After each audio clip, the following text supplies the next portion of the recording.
बगिया लगा गई माता जी, सोकवा में सबके डूबा हो, सोकवा में सबके डूबा होगी, बगिया लगा गई माता जी।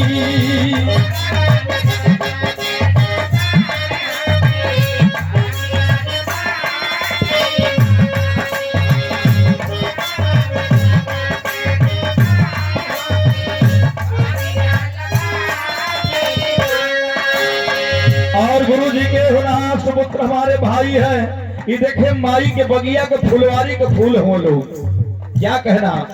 इस श्रद्धांजलि गीत पर 100 रुपए का प्यार मिला हमारे भाई की ओर से।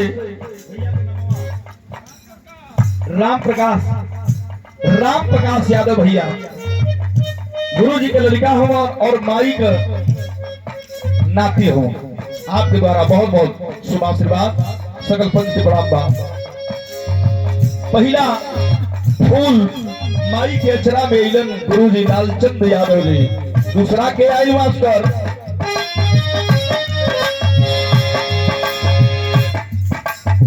मोती चंद यादव हुए, दूसरा ललनवा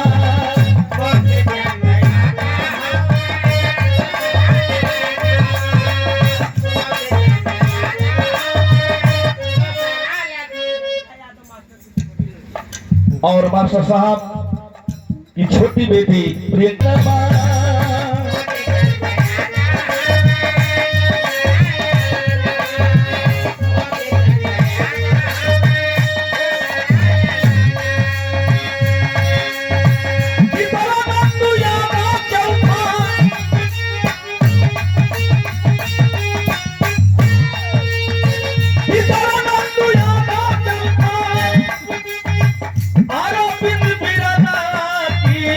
बगिया लगा गई माता जी,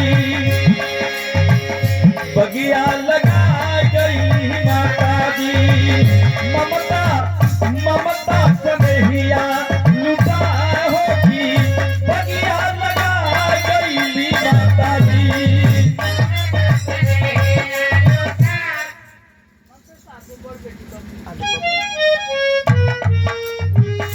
श्री लालचंद यादव गुरु जी के सबसे बड़ी बेटी बबली यादव बहनी के ओर से, देखा आज ही से कितना प्यार रहल, कितना लगाव रहल।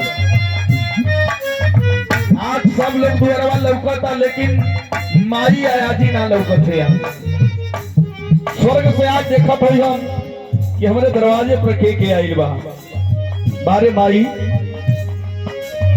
माई के ममता का कोनो मोल नहीं है। 100 रुपया बहुत बहुत प्रणाम बा। दूसरा बेटा मोती चंद यादव जी और तीसरा नंदू यादव, चौथा अरविंद यादव जी, माई के गोदी का लाल हो। और क्या हो